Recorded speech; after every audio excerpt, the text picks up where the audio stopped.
Contract sign किया Qatar के साथ, जो हमारा पुराना कॉन्ट्रैक्ट था उसमें और इसमें अब हर साल हमें $300 मिलियन का की बचत होगी। जब हमने कतर से लॉन्ग टर्म एग्रीमेंट किया था आज से 5 साल पहले, उस जमाने के जो भी रेट थे उससे सबसे सस्ती डील थी। ये 10 साल में $3 अरब की पाकिस्तान को बचत होगी। इस साल में LNG की इंपोर्ट में जो आपकी नालायकी और करप्शन की वजह से नुकसान हुआ है वो कितना है? नया कॉन्ट्रैक्ट फुली किक इन कर जाएगा तो हम वो 2 महंगे मुआहदे रिप्लेस कर रहे होंगे। नदीम बाबर साहब तो ये कहते थे कि गर्मियों में गैस की जरूरत नहीं होती, कार्गो खत्म हुआ है, आप उसको 2 से रिप्लेस कर रहे हैं, 3 साल में आप 4 से चले जाएंगे। जो LNG टर्मिनल से आती है वो बचत कितनी है एक पावर प्लांट की, और उस किस्म के 15 पावर प्लांट इस टर्मिनल से चल सकते हैं। 6,000 अरब रुपए कर्जों की किस्तें दे बैठे हैं अभी तक। एक पैसा टेडी पैसा भी वापस करा हो, उन्होंने इसको बढ़ा के 37,000 अरब रुपया कर दिए, तो डेट तो बड़ी है। ये जो कहते हैं कि हमने पैसे वापस करे, एक पैसा वापस नहीं करा। इससे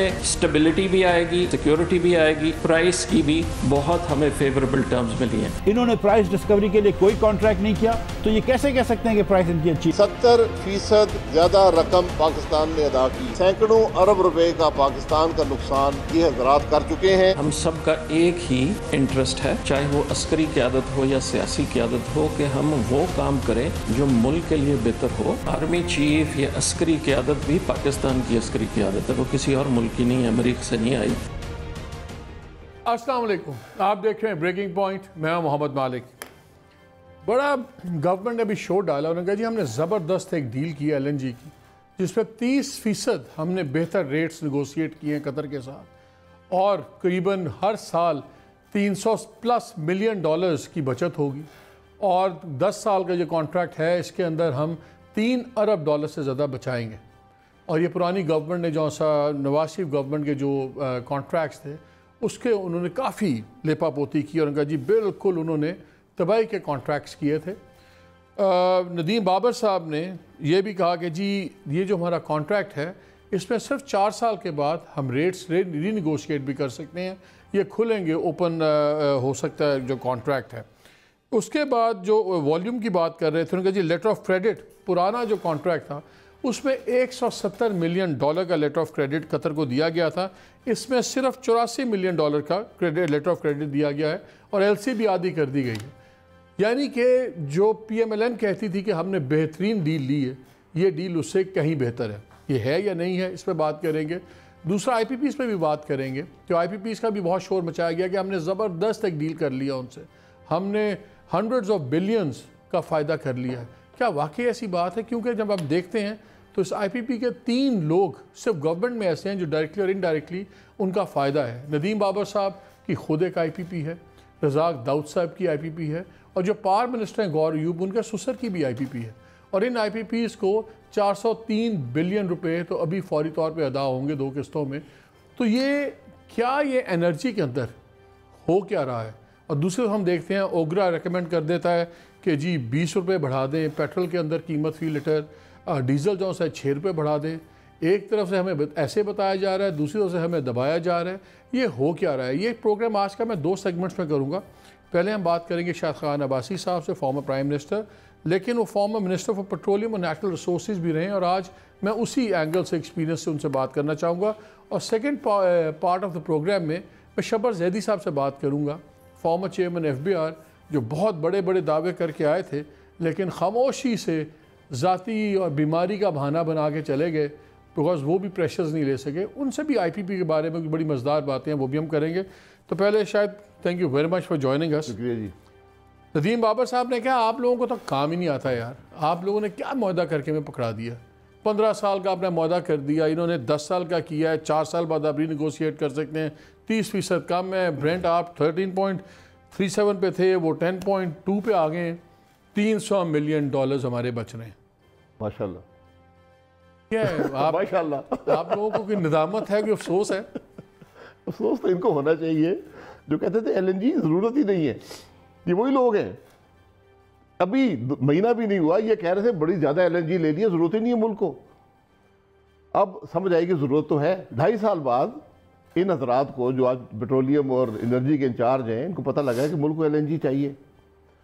फिर उन्होंने कहा जी लॉन्ग टर्म डील तो मुल्क के साथ तबाही है, मुल्क तबाह हो जाएगा।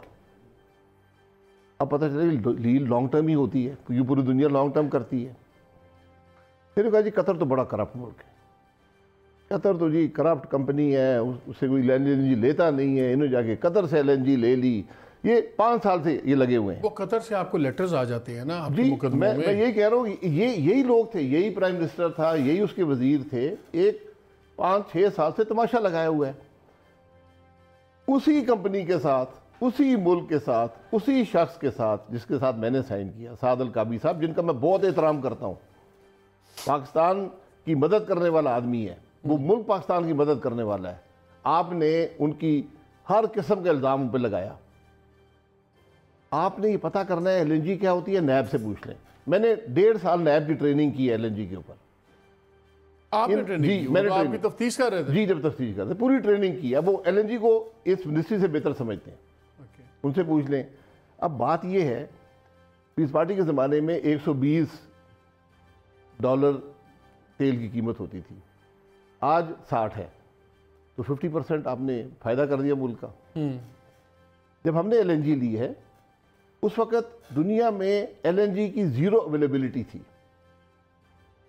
13.37 का 15 साल का कॉन्ट्रैक्ट आज भी दुनिया का बेस्ट कॉन्ट्रैक्ट है उस पीरियड का। आज दुनिया बदल गई है, आज 10% के कॉन्ट्रैक्ट मिल रहे हैं बाजार में। नहीं, ये एक्सेप्शनल कॉन्ट्रैक्ट नहीं है। बिल्कुल एक्सेप्शनल नहीं है। मैं ये गवर्नमेंट टू गवर्नमेंट कॉन्ट्रैक्ट है, इन चीज़ों के बारे में इस तरह बातें नहीं करनी चाहिए। क्योंकि जब आप बात करते हैं तो आप अपनी हुकूमत के बारे में भी बुराई कर रहे हैं, उनकी भी बुराई कर रहे हैं। तो आपने जब G2G कर लिया, हुकूमत की जिम्मेदारी बन जाता है। आप हमें पकड़े ना, जिन्होंने किया, हमसे सवाल करें। हमसे सवाल हो गए, हमने जवाब दे दिए। आज चीन ने भी कॉन्ट्रैक्ट किया है, भारत ने भी किया है, बांग्लादेश ने भी किया है। आज दुनिया में यही प्राइस है, कतर के साथ। जी, कतर के साथ। अब दूसरी तो बात ये कह रहे हैं कि ये 10.2 वाला ये कोई एक्स्ट्राऑर्डिनरी कॉन्ट्रैक्ट नहीं है। नहीं जी, बिल्कुल एक्स्ट्राऑर्डिनरी नहीं है, बल्कि मैं ये कहूँगा कि हमने बैडली नेगोशिएट किया। क्यों? क्योंकि आपने 4 साल का प्राइस रीओपनर डाल दिया। तो उसमें बुराई क्या है? बुराई ये है कि 4 साल बाद कतर कहेगी प्राइस तो बढ़ गई है, अब आप प्राइस बढ़ाएं। प्राइस रीओपनर कतर ने एकदम, इसने, अगर आप कह रहे हैं एक्सेप्शनल कॉन्ट्रैक्ट नहीं है, तो कतर ने अपनी प्राइसेस नीचे ला के सब मुल्कों से क्यों किया एकदम कॉन्ट्रैक्ट? जी, देखिए इस वक्त दुनिया में प्राइस ही यही है। कतर एक वाहिद दुनिया का मुल्क है जो इस वक्त नए LNG के ट्रेन, जिसे कहते हैं, नई LNG प्रोडक्शन लगा रहा है। LNG ट्रेन क्या होती है? LNG ट्रेन जो LNG प्रोड्यूस होती है, ये हर ट्रेन जिसे कहते हैं, ये तकरीबन 8 मिलियन टन की होती है और इसमें खर्चा 8 मिलियन टन। इसमें खर्चा आता है 8 से 12 अरब डॉलर एक ट्रेन पे। तो LNG दुनिया की वाहिद। आप ये कह रहे हैं कि कतर क्योंकि अपनी प्रोडक्शन एक्सपैंड कर रहा है इस वक्त जी, तो उसने अपने लिए मिनिमम एक बेंचमार्क रख लिया कि जो मेरे खर्चे हैं 4-4, 5-5 साल के लिए कवर हो जाए। जी, कतर जो था हमेशा मार्केट से प्रीमियम पे बेचता था। ठीक है, अब कतर मार्केट पे बेच रहा है पहली दफा, क्योंकि वो नई ट्रेन लगा रहे। तो उनको LNG दुनिया की वाहिद कमोडिटी है जो पहले बेची जाती है फिर प्रोड्यूस की जाती है। ठीक है, ये दुनिया में और कोई कमोडिटी ऐसी नहीं है। तेल मसलन प्रोड्यूस होता है फिर उसके बाद बिकता है। तो ये चूंकि इतनी हैवी इन्वेस्टमेंट होती तो है। ये पे 10 साल का बेसिकली कॉन्ट्रैक्ट नहीं है, 4 साल का। 4 साल का। जब आप प्राइस रीओपनर डालते हैं वो दोनों तरफ चलता है। आप लोगों ने भी डाला था जी, हमने 10 साल के बाद डाला था। तो 10 साल तक आपकी प्राइस वही है। आपकी डील भी तो 15 साल की थी ना? जी, हमारी 15 साल की थी। 10 साल का प्राइस रीओपनर था, 1 साल फिर भी ग्रेस पीरियड था, तो आपको 11 साल मिल जाते थे उसी प्राइस पे। फिर दूसरी जो खराबी है, जो हमारे मुल्क की खराबी है, कतर के से कोई ताल्लुक नहीं है। साद अल काबी का काम है अपने मुल्क के लिए बेहतर डील करना, हमारा काम है अपने मुल्क के लिए बेहतर डील करना। हमारा तरीका ये था, आप दुनिया के हर मुल्क के पास जाते जो LNG प्रोड्यूस करता है, मलेशिया है, इंडोनेशिया है, ऑस्ट्रेलिया है, अमेरिका है, पापा न्यू गिनी है, UAE है, नाइजीरिया है, अल्जीरिया है, इसके अलावा टर्की भी ट्रेड करता है, अजरबैजान भी ट्रेड करता है, रशिया भी करता है, प्रोड्यूस करता है, वो भी ट्रेड करता है। इन सब के पास जाते, G2G कॉन्ट्रैक्ट एग्रीमेंट्स मौजूद है, नेगोशिएट करते, भाई प्राइस बताएं। फिर आप कतर से, जिस तरह हमने किया, मैं यही कह रहा हूँ, किया नहीं किया ये वक्त बताएगा, हमने किया। फिर हमने एक टेंडर फ्लोट किया, 1 साल 2 टेंडर, बल्कि 2 सेपरेट टेंडर्स, एक कार्गो 5 साल के लिए। जो सबसे कम कीमत जिसमें आपको प्राइस मिलती है वो ये होता है कि जब आप वॉल्यूम LNG में बढ़ाते हैं तो प्राइस बढ़ जाती है टेंडर में। तो हमने एक कार्गो 5 साल के लिए उस प्राइस पे जाकर हमने 15 साल का कॉन्ट्रैक्ट किया कतर के साथ। तो आज का जो कॉन्ट्रैक्ट है ये बिल्कुल, मैं तो हमेशा कह रहा हूँ पाकिस्तान को चाहिए कि ज़्यादा से ज़्यादा LNG ले, इसके अलावा आपको गुजारा नहीं है। मैं ये भी आपको बता दूं जो अपॉर्चुनिटीज़, बेस्ट अपॉर्चुनिटीज़ हैं, मई जून में $9% ब्रांड के कॉन्ट्रैक्ट दुनिया में रोल रहे थे, हमने नहीं लिए। आपके पास ऑफर आई, वो जो 9% के थे वो क्या स्पॉट बाइंग थी कि वो लॉन्ग टर्म कॉन्ट्रैक्ट भी हो सकते 2 साल 3 साल के कॉन्ट्रैक्ट, ओके, 9% ब्रांड पे। फिर आपके पास ऑफर आई कि आपके उस वक्त हमारे पास 8 कार्गोज के कॉन्ट्रैक्ट थे, 5 कतर के साथ, 3 ट्रेडर्स के साथ। आपको ऑफर आई कि इनको 2 साल के लिए डॉलर में फिक्स कर दें। और कितने डॉलर में? $4 के लगभग, $4 में। ये जो LNG आएगी इस कॉन्ट्रैक्ट के तहत, ये आज आएगी कोई $7 के लगभग। तो क्यों नहीं किया भाई? मैं ये नालायकी है ना, नालायकी है, समझ नहीं है। और फिर जो सबसे खतरनाक बात जो की गई है कल, मुझे उसकी बात की समझ नहीं आई कि जो SAPM थे, मिनिस्टर ऑफ एनर्जी तो सिर्फ साइन करने गए थे, उनको तो ना इल्म है बात क्या है क्या, लेकिन चूंकि साइन करने के पसंद करते हैं, फोटो आ जाता है अखबार में, वो साइन करने चले गए। तो जो SAPM है उन्होंने प्रेस कॉन्फ्रेंस की, उन्होंने कहा जी ये मिलिट्री सिविल गवर्नमेंट की जॉइंट कोशिश से ये मामला हुआ है। ये पाकिस्तान की तारीख में कभी ये बात हमने नहीं सुनी। तो फिर नैब साइड पे रहेगी ना, नैब नहीं, नैब रहे, लेकिन हमें तो अगर आप कहते हैं कि हमने फौज के साथ मिलकर कॉन्ट्रैक्ट किया, फिर नैब तंग नहीं करती जी। तो DG ISPR 3 हफ्ते पहले कह के गए कि हमारा कोई ताल्लुक नहीं है सियासत से। उनकी आप उनकी बात की नफी कर रहे हैं विद अनदर सॉवरेन स्टेट। इसमें सियासत कहां से आ गई? मिलिट्री का काम नहीं है, सिविल लोग नेगोशिएट करते हैं। मिलिट्री कैसे नेगोशिएट? उनको तो इनका ना ही काम है ना नॉलेज है। आप क्या कर रहे हैं? ये बिल्कुल आपकी बात दुरुस्त है कि नैब से बचने के लिए उन्होंने फौज को बीच में डाल दिया कि कल जब नैब पूछेगी कि आपने इंडोनेशिया से बात क्यों नहीं की, आपने मलेशिया से बात क्यों नहीं की, आपने टेंडर फ्लोट की।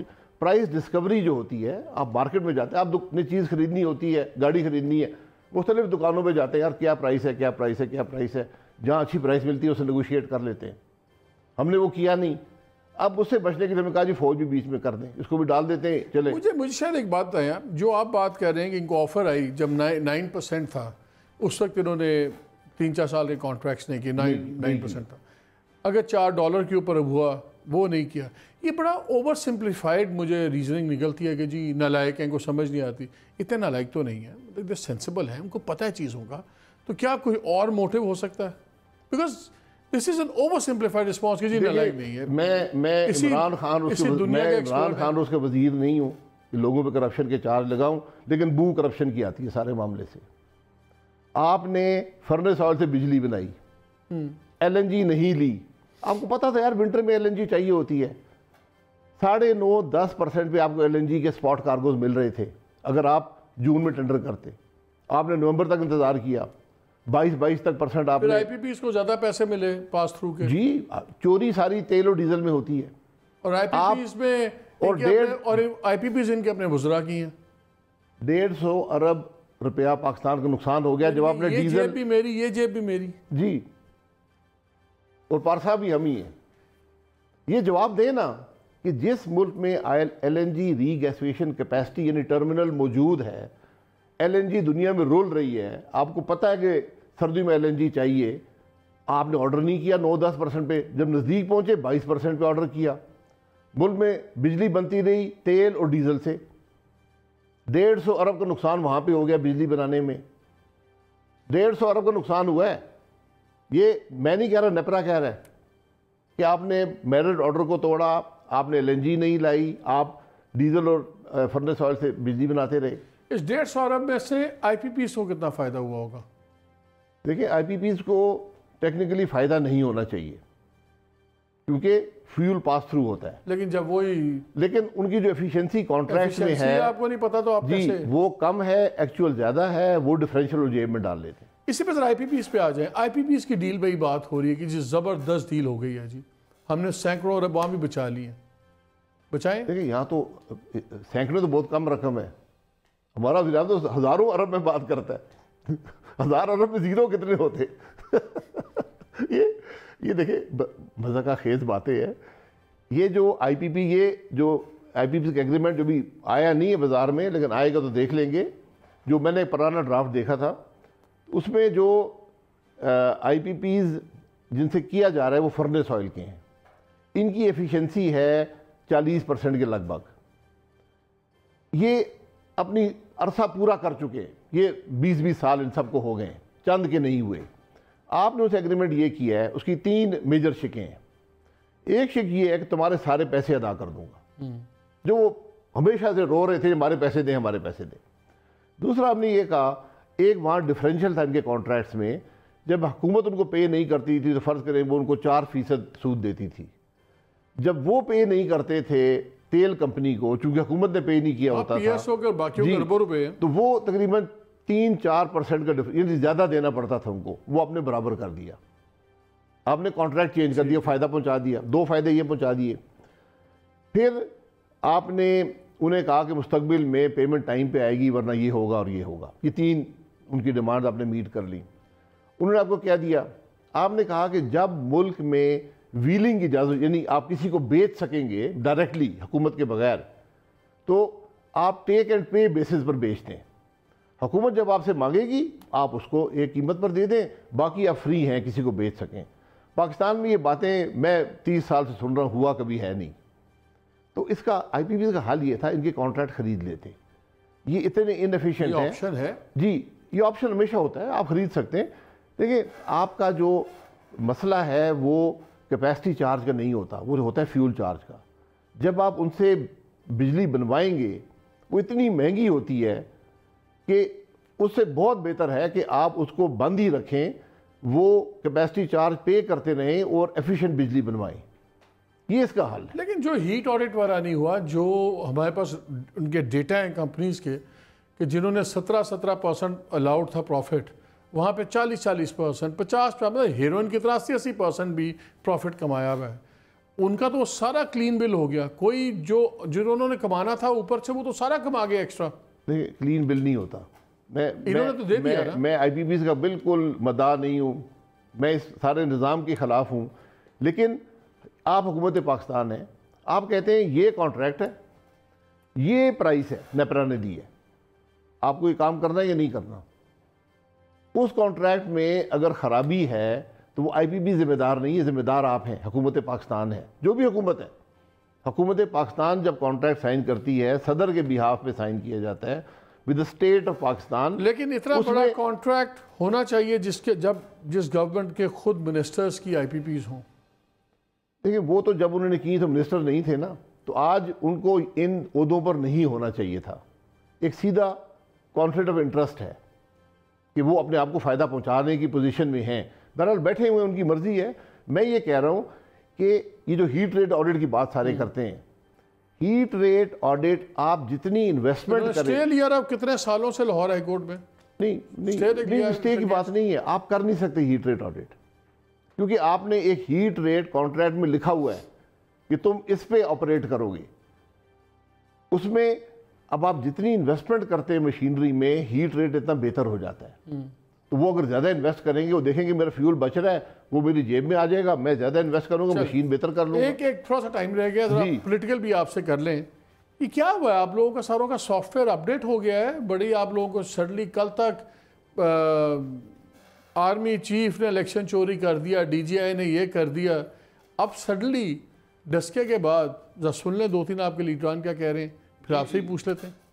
ज़ाहिर कि इदारे न्यूट्रल किरदार अदा कर रहे हैं, तो न्यूट्रल किरदार को हमें वेलकम करना चाहिए। जो मुझे बज़ाहिर नज़र आ रहा है कि जो एस्टेब्लिशमेंट है वो टोटली न्यूट्रल है। बड़े वाक़यात हुए हैं ये NA-75 में। आपने किसी बंदे से कोई ऐसी बात नहीं सुनी होगी कि कोई आदमी इशारतन भी ये बात कहे कि जी ये फ़लाँ हो सकते हैं, फ़लाँ हो सकते हैं, फ़लाँ हो सकते हैं। पीपल्स पार्टी का नुमाइंदा इस वक्त सेनेट का इलेक्शन लड़ रहा है, मेरी मौजूदगी में उन्होंने ये बात कही है, तो जाहिर है कि वो उसकी अपनी बात तो नहीं हो सकती, उनकी पार्टी की भी यही बात हो सकती है। और हम अगर कहीं पर कोई शवाहिद उनको नहीं मिले हैं किसी तरफदारी और जानिबदारी के, तो बिलावजह तो हम किसी को जानिबदार नहीं कहते।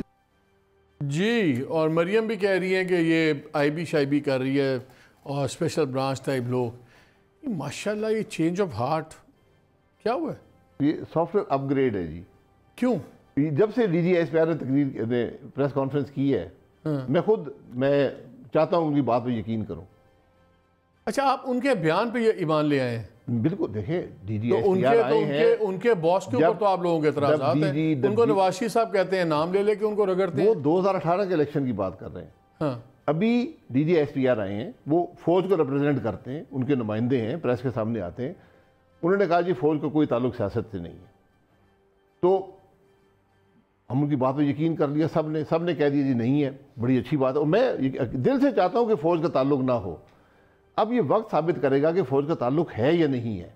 माजी में रहा है, अब DGSPR 3 हफ्ते पहले कह दिया, हम आगे चलते हैं, देखते हैं कि अगर कोई शहादत मिली। यूसुफ गिलानी साहब ने कहा, और ये हकीकत है, कि अभी तक दबाव नहीं आया MNAs पर, अभी तक। मैं आज की बात, जज़ाकल्लाह, ये बहुत बड़ी माशाल्लाह, ये आपका जो ईमान ले आना इस बात के ऊपर बड़ी बात है। मैं ईमान की बात नहीं कर रहा हूँ, मैं तो सीधी बात कर रहा हूँ कि इस वक्त तक जो MNA जो इलेक्शन हो रहा है इस्लामाबाद में, जिसमें सारे पाकिस्तान की नज़रें हैं, इस पर MNAs पर अभी तक दबाव नहीं आया। इंस्टीट्यूशंस एक सीट पे इंटरफेयर करेंगे भी क्यों करेंगे?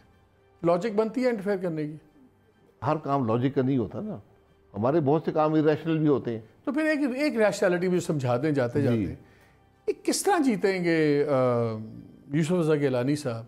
Numbers game doesn't make sense. एक साउथ पंजाब के, मैंने अपने फ्राइडे के प्रोग्राम में ही बात की थी, साउथ पंजाब के एक बहुत बड़े लीडर हैं वो आपके, वो कोई 5 बिलियन इकट्ठा कर रहे हैं, 2-2.5 उन्होंने कर लिया है, और ओपनली कह रहे हैं कि हमने MNAs ख़रीदने और वो हम 10 MNAs डिलीवर करेंगे यूसुफ रज़ा साहब को। ये कौन है?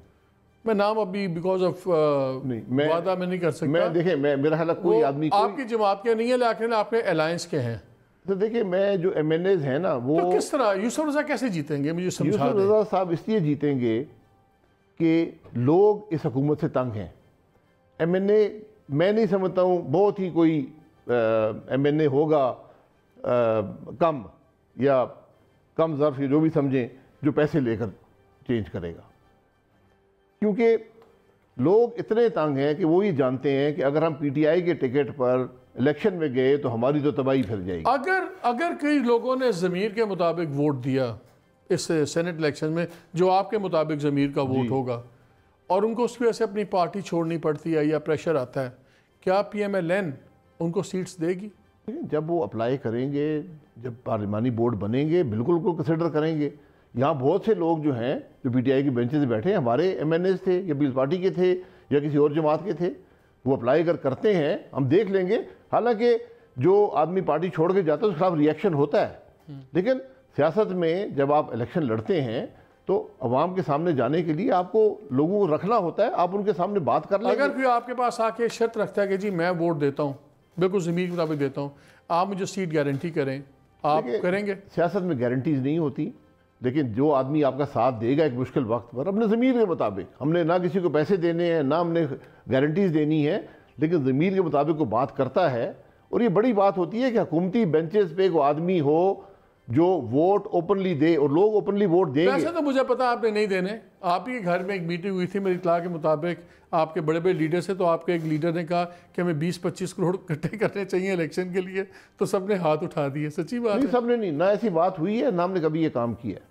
यकीन करें, आप लोग मानते नहीं है, लेकिन हकीकत है।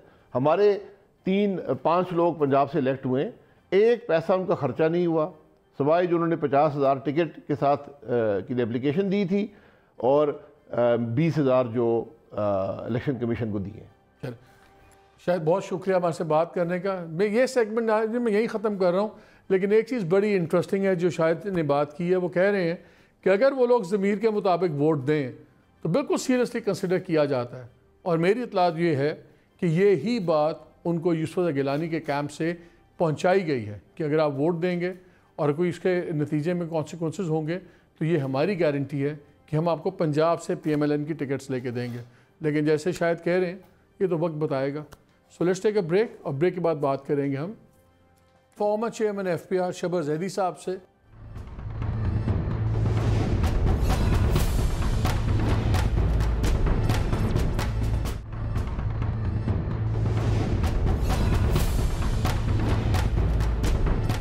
जी welcome back to the show.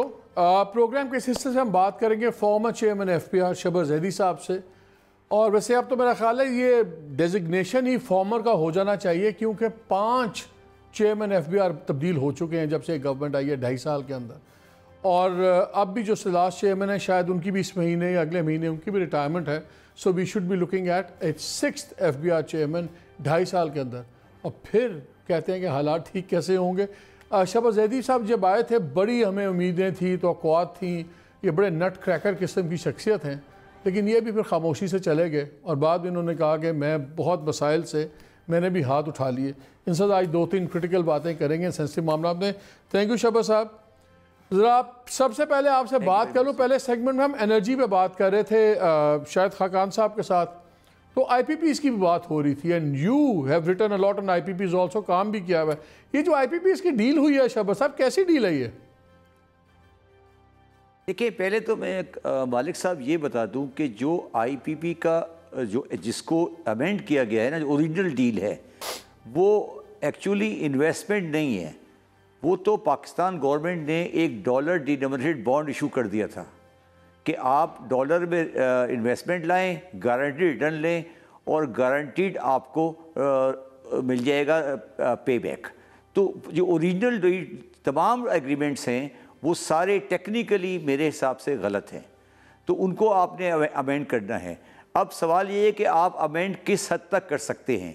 मेरा ज़ाती व्यू ये है कि इसको और अभी अमेंड करना पड़ेगा और तमाम लोगों को ये कहना पड़ेगा कि जी आप का जो स्ट्रक्चर है ये वायबल नहीं है। मगर मैं आपको बता दूं, इसमें हमें ये ध्यान रखना चाहिए कि हमारी credibility about the foreign investment disturb नहीं हो और ये वॉलंटरी हो और वो लोग इस पर एग्री करें कि हाँ जी ये हमें करना है। मगर ये बात बिल्कुल हकीकत है कि जो एग्रीमेंट्स हैं, चाहे वो हफ्को का हो या लेटेस्ट हो, वो तमाम के तमाम फाइनेंशियल साइड से जो मेरी फील्ड है वो टेक्निकली बिल्कुल गलत हैं, क्योंकि वो एक एक्चुअली सॉवरेन बॉन्ड इशू कर दिया है गवर्नमेंट ऑफ पाकिस्तान ने। This is a very interesting take जो आप बात कर रहे हैं। आपने तो टोटल इसको एक डिफरेंट पैराए में रख दिया है बेसिकली। अच्छा ये एक चीज जी तो आप बताएं कि क्या ये गवर्नमेंट का डिनोमिनेटेड बॉन्ड नहीं है? मैं आपको इससे बड़ी इंटरेस्टिंग बात बताऊं। जब ये एक ज़माने में हफ्को का ऑडिट कर रहे थे एक कंपनी, तो उसने कहा था ये तो एम्बेडेड डेरिवेटिव है, और एम्बेडेड डेरिवेटिव का मतलब होता है कि ये बॉन्ड है। तो उस पर बड़ा फिर बाद में हम लोगों ने आर्गू करके इसको थोड़ा सा सेटल किया था। बट ये जो मैं कह रहा हूँ कि ये बॉन्ड है, इसमें मुझे कोई कन्फ्यूजन नहीं है। आप किसी भी फाइनेंस के आदमी को बुला के पूछ लें कि ये बॉन्ड है या नहीं है बॉन्ड। उसमें कोई रिस्क नहीं है उस आदमी का जो पाकिस्तान में इन्वेस्टमेंट कर रहा है, गारंटीड रिटर्न है, डॉलर में रिटर्न है, उसमें परेशानी की क्या बात है? बिल्कुल। अच्छा, ये तो मेरे हिसाब से इंटरेस्ट जी तो साहब ये बताएं, ये बड़ा आजकल वो बात चल रही है ब्रॉडशीट और दूसरा क्या आप एज चेयरमैन एफबीआर का ये मामला आप लोगों के भी सामने आया था फॉरेन एसेट्स का, रिकवरीज का? और अगर आया था तो इस पर एफबीआर ने क्यों प्रोएक्टिव रोल नहीं अदा किया? अच्छा, मैं पहले वाले का जवाब दे दूं मालिक साहब के। पहले वाले केस में मैंने ये भी लिखा है आर्टिकल में कि आप कुछ भी कर लें, आपको अगले 5 साल तक 1000 बिलियन की सब्सिडी देनी पड़ेगी बिजली पर। ये हमारी गलतफहमी है कि हम सब्सिडी ऑन बिजली ख़त्म कर देंगे। तो ये IPP का एक अलग मसला है जो हम बाद में डिस्कस करते हैं। Coming back to the other thing कि ये जो ब्रॉडशीट वाला मसला है, देखिए मालिक साहब, ये जो सब्जेक्ट है ये सब्जेक्ट FBR का नहीं है, और FBR का काम सिर्फ टैक्सेशन को हैंडल करना है। मगर आपने बहुत इंपॉर्टेंट सवाल रेज़ किया है, और मैं बार बार ये बात पब्लिक में कहता रहा हूँ कि ये जो फॉरेन एसेट आउटसाइड पाकिस्तान है, इसमें कौन सा पैसा करप्शन का है और कौन सा पैसा पाकिस्तान से अनटैक्स मनी बाहर गया है। मेरा ज़ाती ख्याल है, मैं बार बार इसको स्ट्रेस करता रहा हूँ कि आपके पास कोई अकाउंटिंग मेकैनिज़म नहीं है जिसके तहत आप ये आइडेंटिफाई कर सकें कि कौन सा पैसा करप्शन का है और कौन सा पैसा आपने अनटैक्स मनी या टैक्स मनी पाकिस्तान में ट्रांसफ़र किया है। इसका सिर्फ एक तरीका है कि जो पेयर ऑफ द ब्राइब है या पेयर ऑफ करप्शन है वो आइडेंटिफाई करे आपको। आप उस आदमी के एसेट के थ्रू वर्क बैक नहीं कर सकते, और यही बात अगर आपको याद हो तो मैंने साकिब निसार साहब की कोर्ट में खड़े होकर कही थी और लोगों ने उसको बहुत अजीब सा लिया था। मैं आपको बिल्कुल वाज़ेह बताना चाहता हूँ कि 1992 से लेकर 2018 तक किसी भी आदमी ने जो फॉरेन एसेट ट्रांसफ़र किया है उसका ना वो वापसी का कोई तरीका है, ना उसको आप आइडेंटिफाई कर सकते हैं कि वो किसी कानून की को नहीं मानते हुए किया गया है। इसीलिए मैंने एक आर्टिकल 3-4 लिखे थे जिसका मैंने लिखा था ये पाकिस्तान की स्टेट स्पॉन्सर्ड करप्शन हुई है पिछले 30-35 साल में और इसको आप अंडू नहीं कर सकते। यानी कि जो ये एवन फील्ड अपार्टमेंट्स हैं ये भी जो पैसा बाहर गया है या जैसे भी लिया है, आपके ख्याल में ये इम्पॉसिबल है, इस पर कभी भी फैसला नहीं हो पाएगा? जी मैं ये कह रहा था कि मैं एक्सप्लेन कर देता हूँ। देखिए ये जो फैमिली है जिसका वो एसेट है उसके पास पाकिस्तान में बहुत सारे कारोबार हैं और बुनियादी तौर पर उनके 4 कारोबार हैं। एक स्टील है, एक पोल्ट्री है, एक रियल इस्टेट है और एक शुगर है। और आप सब जानते हैं, पूरा पाकिस्तान जानता है कि इस कारोबार में सारा ट्रेल जो है वो अनटैक्सड है या टैक्स का उसमें ट्रेल नहीं है। अब जो पैसे उन्होंने कमाए, अब उस पैसे को वो बाहर ले गए, वो पैसे से ये अपार्टमेंट लिया गया है या ये किसी करप्शन से लिया गया है, मेरे हिसाब से कोई अकाउंटिंग का ऐसा जादू नहीं है कि मैं उसको 2 हिस्सों में डिवाइड कर सकूं। मगर जब एक आदमी ने स्टेटमेंट दे दिया कि वो सोर्स दे रहा है तो मेरा अपना ख्याल है वो उसने गलती की और उसको ये बात नहीं करनी चाहिए थी। जो रास्ता था उनके पास, अगर कोई रास्ता था तो वो एमनेस्टी क्लेम करते उन लोगों की जहाँ जो पब्लिक सर्विस नहीं थे, क्योंकि पाकिस्तान के लॉ जो 30 साल में बने हैं उसमें आप ट्रेल को लोकेट नहीं कर सकते। तो मेरा कंक्लूजन ये है कि जिन साहब ने ये कहा कि मैं ट्रेल दे रहा हूँ वो टेक्निकली अकाउंटिंग साइड में मिस्टेक कर गए। जब आपने ट्रेल देने की बात कर दी तो आपने कब जी बोले जब आपने ट्रेल देने की बात कर दी तो आपने कमिट कर दिया। जब आप आए थे तो तब बड़ी बात होती जी 200 अरब के एसेट्स बाहर पड़े हुए हैं और उस आने में वो बाजवा साहब भी थे आपसे पहले, उन्होंने भी कहा बड़ी बात है। फिर गवर्नर स्टेट बैंक बन गए, उन्होंने तब भी कहा कि जी आएंगे एसेट्स। असद उमर ने तकरीरें कर दी, गवर्नमेंट का बड़ा था।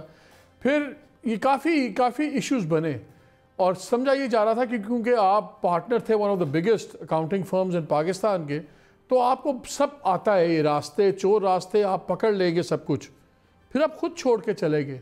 क्या इम्पॉसिबल टास्क है किसी भी चेयरमैन एफबीआर के लिए कुछ भी यहाँ पे पकड़ना, ठीक करना, कि अगर आप जैसा आदमी भी हाथ उठा गया? देखिए 2 बातें हैं इसमें। पहली बात, मैं फॉरेन एसेट की बात अलग करता हूँ और लोकल का अलग करता हूँ।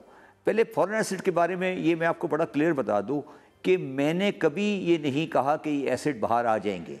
जब पानामा के लिए मैंने सुप्रीम कोर्ट में हियरिंग की थी तो मुझसे डायरेक्ट सवाल किया था बेंच ने कि क्या ये एसेट वापस आ सकते हैं, और मैंने उस वक्त जब मैं चेयरमैन एफबीआर नहीं था, मैं एमएके क्यूरी गया था, मैंने कहा था कि इसके वापस लाने का कोई तरीका इसलिए नहीं है कि ये एसेट लीगली गए हैं। लीगली का मतलब है पाकिस्तान के क़ानून के तहत गए हैं। अब सवाल जो बुनियादी तौर पर पैदा होता है ना, जो मैं आपको बार बार लोगों को समझाता हूँ कि हमने 2 एमनेस्टी स्कीम दी। लोगों ने कहा कि आपने क्यों एमनेस्टी स्कीम दी? वो एमनेस्टी स्कीम हमने इसलिए दी कि हमारे पास ना वापसी का रास्ता है, ना हमारे पास ट्रेल है, ना हमारे पास कोई मैकेनिज़्म है कि हम वापस ला सकें उस पैसे को जो पाकिस्तान से इस तरह गया है। अब उसमें डार साहब ने 200 बिलियन की बात की थी, मैंने कभी 200 बिलियन की बात नहीं की। मैंने हमेशा ये कहा कि ये 120 से लेकर 100 बिलियन तक है। अच्छा, इस पर मैं आपको एक और बात बता दूँ। जो सीआरएस की इंफॉर्मेशन हमारे पास आती है मालिक साहब, एक सीआरएस की इंफॉर्मेशन आती है एफबीआर के पास, और एफबीआर के पास कुछ जो जहाँ पे सीआरएस इंफॉर्मेशन मिल सकती है, वो इंफॉर्मेशन सिर्फ चेयरमैन एफबीआर के सामने होती है या वो होती है डायरेक्टर इंटरनल टैक्सेस के सामने। वो इंफॉर्मेशन मैंने देखी है, मगर अंडर द OECD रेगुलेशन हम उस इंफॉर्मेशन को किसी बंदे के साथ या पब्लिकली शेयर नहीं कर सकते। अब सवाल ये है कि अगर वो आदमी का मैंने एसेट आइडेंटिफाई किया है तो क्या मैं ये साबित कर सकता हूँ कि ये पैसा जो एसेट बना है ये पैसा गलत तरीके से लाया गया है? अगर गलत तरीके से नहीं लाया गया तो वापसी के लिए वो पॉसिबिलिटी नहीं अराइज हो रही। इसीलिए आप मेरा पूरा टेन्योर देख लें, मेरी पूरी गुफ्तगू देख लें, मैंने कभी वापसी की बात नहीं की है, कभी, नेवर। और ये मैं अभी भी समझता हूँ कि ये करप्शन वाला ज़रूर आ सकता है। जो अगर मगर वो भी आपको ट्रेल रिवर्स पे लाना पड़ेगा कि आप वो आदमी कहे कि हाँ जी मैंने पैसे दिए हैं और फिर वापस लेकर आए। बट अदरवाइज अगर पैसे बाहर लोकेटेड पड़े हैं तो आप ये नहीं कह सकते कि आपके पैसे इलीगल हैं, क्योंकि पाकिस्तान के निज़ाम में ये बताइए, अभी IMF ने भी टारगेट दे दिया 4.7 ट्रिलियन का टैक्स टारगेट दे दिया है। गवर्नमेंट पहले कह रही थी हम 4.5 से ऊपर नहीं जा सकते। आपने भी FBR में रहे हैं, करप्शन का बहुत बड़ा गढ़ खुद FBR है, और अगर 2.5 साल के अंदर 5 चेयरमैन चेंज होंगे तो क्या FBR part of the problem बन गया हुआ है कि पार्ट ऑफ द सोल्यूशन हो सकता है? देखिए, पहली बात तो बिल्कुल सही है आपकी, ये पार्ट ऑफ द प्रॉब्लम है। पहली बात बिल्कुल आपकी बात सही है। देखिए, जब मैं चेयरमैन था तो मैं 5,500 को फॉलो कर रहा था, आपको अगर याद हो तो। अभी तो आप 4,700 800 की बात कर रहे हैं, मैं तो 5,500 को फॉलो कर रहा था, और मैं जब छोड़ के आया था तो 2,000 से ऊपर 6 महीने में हो चुका था। देखिए, मैं मालिक साहब आपको बिल्कुल सिंसियरली कहता हूँ, क्योंकि मैंने तीनों साइड देखी है कारोबार की, कि पाकिस्तान में अगर आप चंद बुनियादी तब्दीलियाँ नहीं करेंगे तो पाकिस्तान में कभी भी टैक्स का बेस नहीं बढ़ सकता। आप चेयरमैन FBR की जगह पर कोई फरिश्ता ला के बिठा दें, ये नहीं हो सकता। चेयरमैन FBR कोई तब्दीली नहीं ला सकता, क्योंकि जो हमारा सिस्टम है उसमें 2 खराबियाँ हैं। पहली खराबी ये है कि हमारे सिस्टम में एक जॉइंट वेंचर है between tax adviser, businessman and the tax office. और वो जॉइंट एडवाइज़र ये है कि पैसे बचा लो 85% बिजनेसमैन का है, 10% एडवाइज़र का है, और 10% अफसर का है, और 5% ये एडवाइज़र का है। ये बिल्कुल आप किसी भी चैम्बर में चले जाएं वो आपको ये बात बता देंगे। अब सवाल ये है कि इस जॉइंट वेंचर को कौन तोड़ सकता है? क्या आप कोई आइडियल किस्म के अफसर ले आएंगे वो तोड़ देगा, या आइडियल किस्म के बिजनेसमैन लाएंगे वो तोड़ देगा? दुनिया में कभी ऐसा नहीं हुआ। अब इसका रास्ता जो है वो सिर्फ 3-4 है। एक रास्ता जो मैं करके आया था और वो अब दोबारा हो रहा है, मगर वो बहुत फिर दोबारा फंस रहा है, वो है कि आप प्रोडक्शन पर ट्रैक एंड ट्रेस सिस्टम लगाएं। This is the only way कि आप सिगरेट फॉर एग्जांपल पे आप ट्रैक एंड ट्रेस लगाएंगे, उसमें तकरीबन 30% की वेरिएशन है। शुगर तो पहला मसला है ट्रैक एंड ट्रेस का। दूसरा मसला आपका जो है, जो आपकी शटर पावर है दुकानदारों की, ये तकरीबन पाकिस्तान में कोई टैक्स नहीं देते। कोई प्रिंसिपली मैं आपको कह रहा हूँ कि अगर वो 100 बनता है तो वो 4-5 देते हैं, और वो ट्रेल पूरी की पूरी अनडॉक्यूमेंटेड है। और सबसे बड़ा प्रेशर जो मुझे ज़ाती तौर पे आया था वो दुकानदारों की तरफ से आया था। मैंने उसमें एक चीज़ नाफिज की थी, और इमरान खान को मैं क्रेडिट देता हूँ कि उन्होंने मुझे साथ दिया। वो था CNIC का परचेज़ के ऊपर 50,000 के ऊपर। आप मुझे ये समझा दें कि उसके देने में दुकानदार को क्या तकलीफ़ है? वो तो परचेज़र दे रहा है, मगर जब वो उसको दुकानदार रजिस्ट कर रहे हैं, इसका मतलब है कि पाकिस्तान की रिटेल होलसेल ट्रेड पाकिस्तान में टोटली अनडॉक्यूमेंटेड है। और जब तक आप इस रिटेल होलसेल ट्रेड के ऊपर कोई वर्केबल सोल्यूशन नहीं लाएंगे, कभी भी आप 5,000 शहबाज साहब जो आप बातें कर रहे हैं सब में एक तो चीज़ है मिनिमाइज ह्यूमन इंटरफेस मिनिमाइज करें। अगर आप डिजिटलाइज करें FBR को, तो ये जो सा नेक्सस है जो आप बात कर रहे हैं एडवाइज़र का, FBR ऑफिशियल का, बिजनेसमैन का, अगर हर चीज़ डिजिटलाइज हो तो बहुत फ़र्क पड़ जाए। और आपको तो 400-450 मिलियन डॉलर मिल भी रहा था डिजिटलाइजेशन के लिए, आपने उसको इस्तेमाल ही नहीं किया।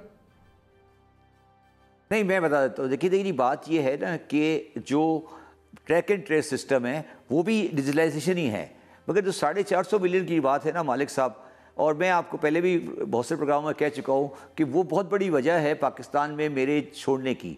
उसकी वजह ये है मालिक साहब कि हमारे यहाँ जो प्रोक्योरमेंट ऑफ द कॉन्ट्रैक्ट का सिस्टम बन गया है, और जो उसकी सो कॉल्ड अकाउंटेबिलिटी और नॉन अकाउंटेबिलिटी और मीडिया अकाउंटेबिलिटी हो रही है, उस बेस पर मेरे नहीं ख्याल में कि कोई भी आदमी पाकिस्तान में बड़े कॉन्ट्रैक्ट के लिए डिसीजंस ले सकते हैं।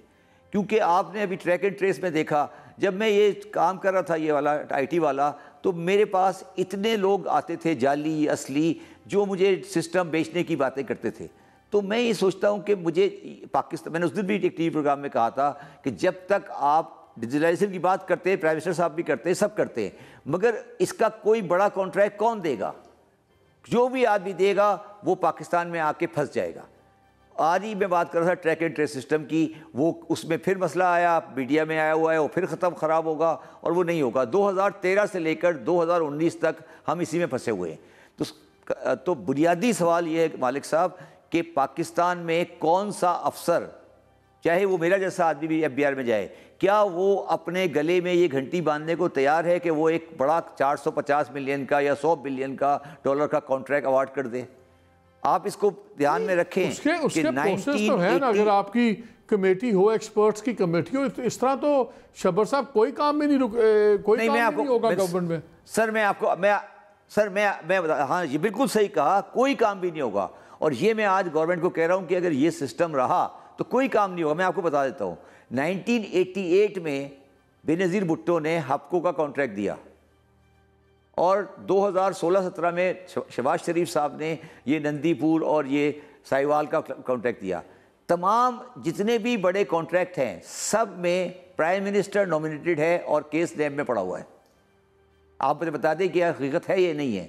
नंदीपुर वहाँ पे है, हपको वहाँ पर है, कराची इलेक्ट्रिक वहाँ पर है, आपका जो भी केस है, तो जो भी बड़ा कॉन्ट्रैक्ट है पाकिस्तान का, अभी ये तो फिर जो अभी हमें इतना फैनफेयर से बताया गया कि जी हमने कोई IPPs को फेवर नहीं किया, जिनके केसेस हैं वो तो चलेंगे, इन्वेस्टिगेशंस होंगी।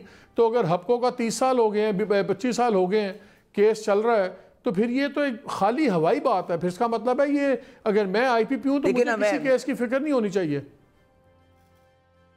देखिए मैं वही तो आपको अर्ज कर रहा हूँ ना कि हपको का केस 1988 में बेनज़ीर की गवर्नमेंट डिसॉल्व हुई थी इस बुनियाद पे कि हपको में करप्शन हुई है। अगर आप पढ़ लें तो आज हपको का केस, उसके बाद वो केस कहाँ गया?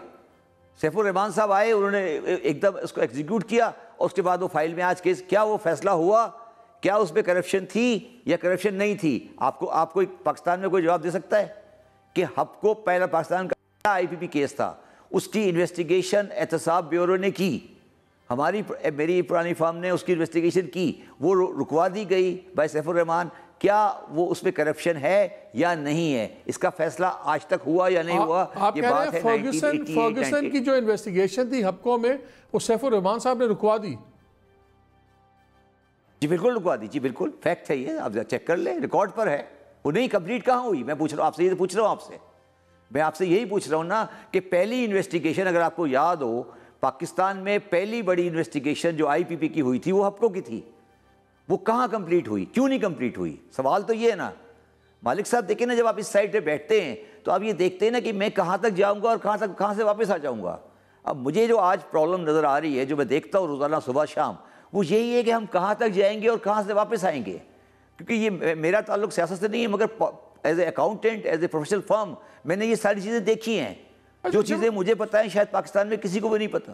तो ये बताइए, जो आपने अपने छोड़ने की वजूहात बताई, बड़ी लेजिटिमेट रीजंस थे, कंसर्न्स थे, वज़ीर आज़म ने आपको रोका क्यों नहीं, क्यों जाने दिया? आपकी जितने भी इश्यूज आप उठा रहे हैं ये तो एक रिलेटेड टू द ऑफिस थे, पर्सन रिलेटेड तो नहीं थे।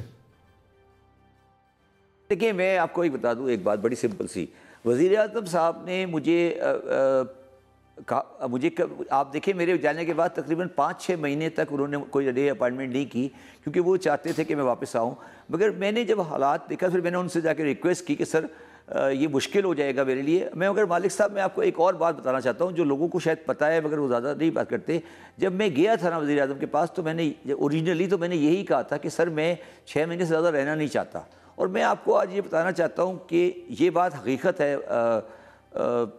मालिक साहब, कि जो भी बंदा बाहर से गवर्नमेंट में जाता है वो उस माहौल में एलियन होता है, उसको वो लोग अडॉप्ट नहीं करते, मतलब वो हम उसके पार्ट ऑफ सिस्टम नहीं बनते। आपको लायक शेक अप करने के लिए थे ना शबर भाई, बिल्कुल थोड़ा सा टाइम रह गया, लेकिन ये बताइए, मुझे ये भी बताया गया था कि आपके वर्किंग स्टाइल पे डिफरेंसेस भी हो गए थे आपके और फाइनेंस मिनिस्टर के।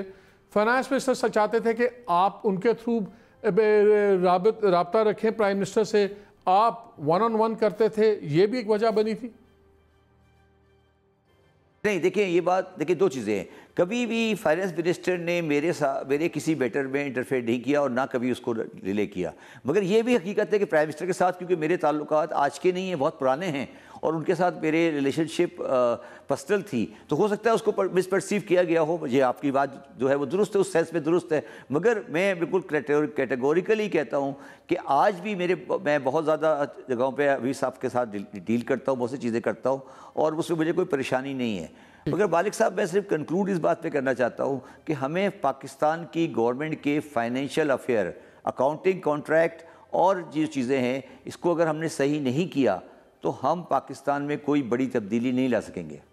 शहबाज साहब बहुत शुक्रिया। इसी नोट पर नाज़रीन प्रोग्राम को ख़त्म करते हैं, वक्त बड़ा थोड़ा है, लेकिन एक इंटरेस्टिंग चीज़ जो उन्होंने पॉइंट आउट की कि जो हपको का कॉन्ट्रैक्ट जो उसकी इन्वेस्टिगेशन शुरू हुई 1988 से शुरू हुई, हम 2021 में हैं। अब हमें बताया जा रहा है कि IPPs में जो हमने बड़े ज़बरदस्त एक डील की है, हमने किसी को खुला रास्ता नहीं दिया और जिनकी इन्वेस्टिगेशन हैं वो होंगी और सब कुछ। और अगर ये एक एग्ज़ाम्पल है कि 88 से चलता कॉन्ट्रैक्ट आज तक इन्वेस्टिगेशन कंप्लीट नहीं हुई, तो फिर ये IPPs को तो कोई फिक्र होगी नहीं। नो वंडर जितने IPPs वाले हैं they laughing the way to the bank. इजाज़त दीजिए, अल्लाह हाफ़िज़।